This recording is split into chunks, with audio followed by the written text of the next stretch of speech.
Hello fellow travelers! This video is being made in 2023 predominantly for a trip that I will be going on with a local group. I'll be going as a sponsor, and some of them have never traveled or never traveled internationally before, and some of them have, but if they can learn something, that would be great. So this will be a trip to Europe.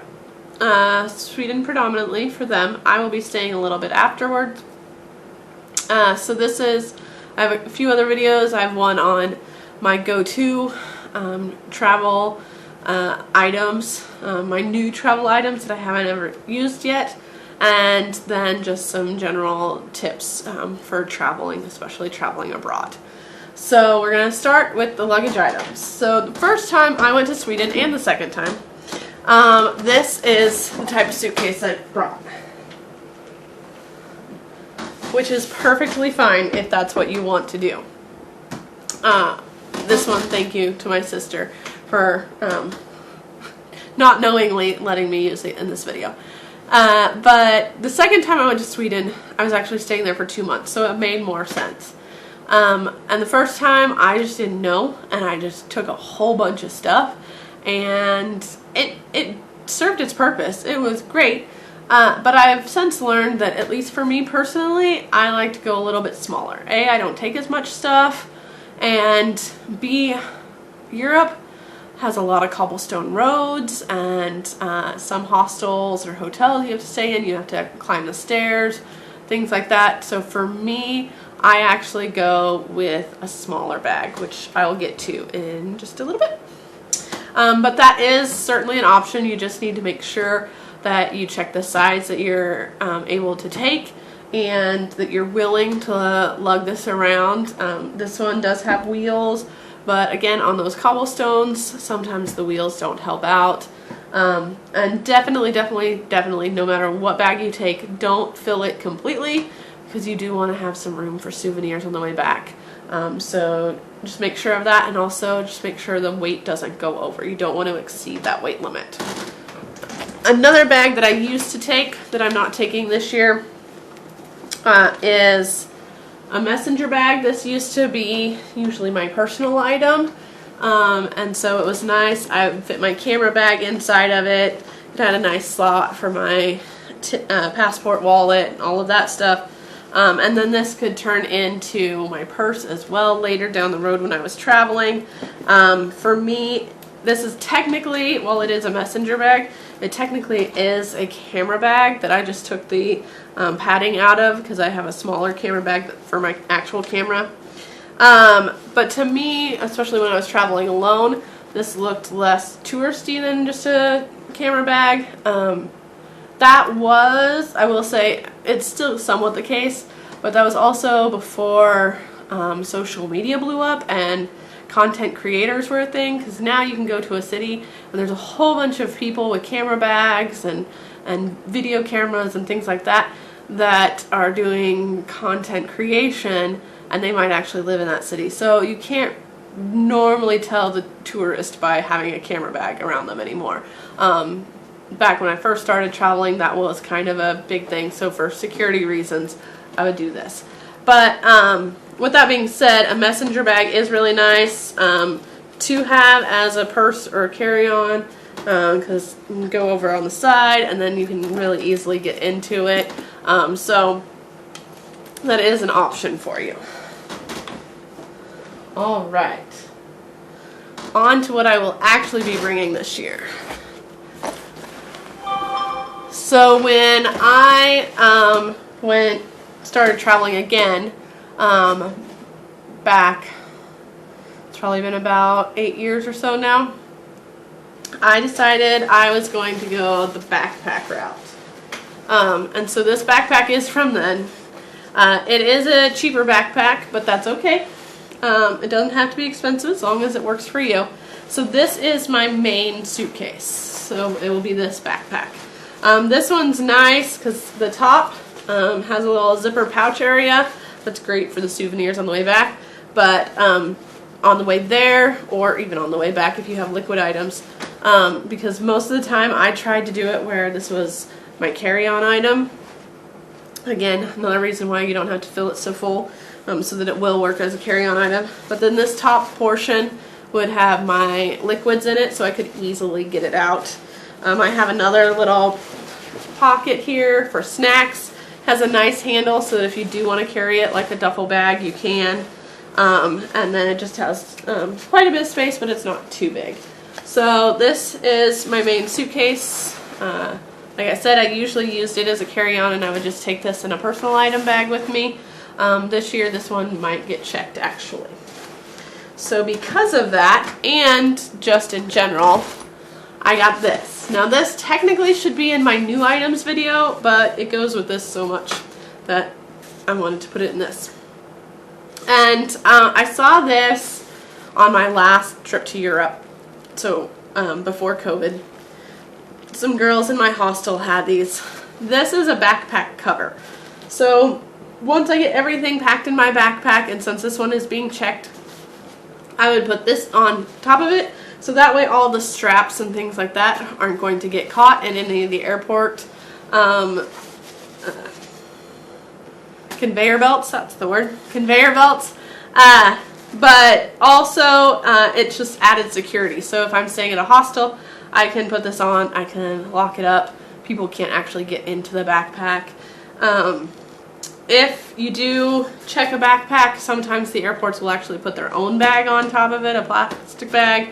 So this just saves that hassle. It is also rain proof, or rain, it sheds the rain, not necessarily proof, but so that is nice as well. So if I'm walking with the backpack, not everything's going to get soaking wet in there. So that is what I'm going to be using this year for that, which is really nice. To help me pack, I use packing cubes. I have several different shapes and sizes. I know some people aren't into the packing cubes. And for me, if I was going somewhere and staying in a hotel the entire time and it was the same hotel, I might not use the packing cubes as much. But when I'm going and moving hostels every couple of days, these are really, really nice, because then I know exactly what bag to get into. And I have one for dirty laundry that I can always put. I have one that is a wet bag, so that if I have a swimsuit and it's still wet, I can put it into my suitcase and everything's going to be fine there. So yeah, these are just really nice and handy to have. So with that, if that's my checked bag this time, then my carry-on, what's that, you're going to ask? For me, it's going to be my garment bag. So dancers, you will be issued a garment bag, and you can put that in your suitcase or somewhere else. It's been suggested that you do a vacuum pack, and you can squeeze that down. Make sure you get the hand pump though, so you can still be able to vacuum it down while we're in Europe. But since I go on other trips with my costume and things, and then I go on some business trips where I have to have some other things, I have a different garment bag. So in the old days, they used to have you might remember, the longer garment bags that then just fold in half, and they're big and wide, and yeah. This is actually my garment bag. You're like, how is that a garment bag? Well, to start, it has this nice pocket in the end here for shoes, so that your shoes, all the dirt and things aren't going to mess up, and it can actually hold probably 2 or 3 pairs of shoes easily, especially the type that I'll be putting in there. So that's really nice. So it has a separate compartment for the shoes. It has just another little side area, and then when it's like this, it is just a little duffel bag. But the magic happens. The sides have little clips that make sure the zippers don't fall down, but then if you unzip the sides, or the ends, I should say, then it turns into the garment bag. So the garment will go inside here, and then when you curl it up, it actually becomes the outside layer of that duffel bag. but then you still have space in the middle once the garment bag is used that you can use it as an extra little carry-on. So this is the garment bag. I really, really like this. It has a couple extra pockets in it on the inside, but then you can use it as a duffel bag as well. So that is the garment bag that I use. So for sponsors, if you need a garment bag, oh, it does also have this on the side. So if you unzip both of them, then they can go over your luggage handle if you have a piece of luggage with a handle on it. If you only unzip one, then you have an extra pocket right there, which is really nice as well. So sponsors, especially if you need a different type of garment bag, that is an option for you. And then I have just a few more bags to go. I know, a lot of bags, right? They all have purposes. This is just my small little bag. This will be in with my garment bag because this is my Swedish Dancer emergency kit. It'll have bobby pins, safety pins, a sewing kit.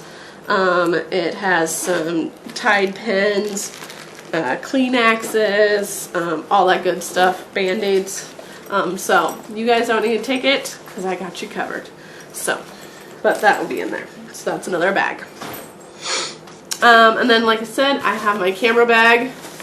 So this will hold my main camera and my video camera, all my extra batteries, all of that good stuff. I had a different one, but it broke, unfortunately. It was a nice leather one, but it broke. So this is my new one. So then for my carry-on, or my personal item, sorry, my personal item, I'm going to be using a backpack. This is a pretty large backpack, so obviously I will not be filling it full at all for two reasons. One, it leaves space for souvenirs later. Two, because the personal item has to fit under the seat in front of you in the airplane. So think about that. A regular sized backpack, a purse, those are usually fine. Like I said, this one is just a tiny bit bigger, so I won't fill it that much. But it is nice. It has several different pockets. And so I'm going to try this instead of the other type of bag, but this will hold my camera bag as well. So my camera bag will go into this one. And then we just have a couple more, 3 more items. So for me, this is a go-to. I love this. I got it as a gift and I have loved it ever since. So it's this little guy. It's all packed up. It does have hoops if you want to attach it to something, but then you unzip it and it turns into a backpack. So this little guy is your little front pocket and you have a backpack. So you can use this for a couple different reasons. One, if you have a larger backpack that you're taking with you or something like that, but then on your day trips of the trip, you don't want to take that much stuff. You just want to take maybe, you know, your wallet and maybe a camera and an extra shirt or something. I don't know. I don't know what you want to take on your day trips. But if you just want to take a few items, then you have this that you can use for that day trip. But then once it's over, you can pack it back in your suitcase and you don't have to unpack all of your other bags, which is really nice. For me personally, when I travel, I usually, on the way there, especially to Europe, on the way there, I have my backpack as my carry-on, and I have my other bag as my personal item. Then, if I have gotten wild and crazy buying souvenirs somewhere, especially if they're a little bit bigger souvenirs, then I can check my backpack and then I can use this as either my carry-on or my personal item, and this holds all of the souvenirs, which is really nice. So that's another item, but remember, that's only if you're taking 2 bags in the first place. Then you can take 3 back. Okay, so that's not if you're taking 3 bags over there. Okay, then you're just going to use this for day trips or something else like that. But if you're only taking 2 bags to start by going over there, then definitely if you have this, it's really nice. Even if you don't use it, it doesn't take up that much space. So it's really nice. My last two items. One, I know that now that COVID's happened and Europe's a little technologically savvy, they've gone mostly paperless, so they don't have paper money as much anymore. But before that, they used to use their paper, and like I said in one of my other videos, a lot of their lower denomination coin amounts of money were coins. And so for me, I always had a little coin bag, a little coin pouch. And sometimes I would have 2 or 3 depending on if I was going to different countries. Each country would have their own, so I knew. So since we're going to Sweden, I have this little cute IKEA one, so that if for some reason we do get some of the coins, then I have this in there and it will hold the coins and it doesn't take up space in my wallet. My wallet can stay nice and flat. So that's that. So that's technically the last of my bag items.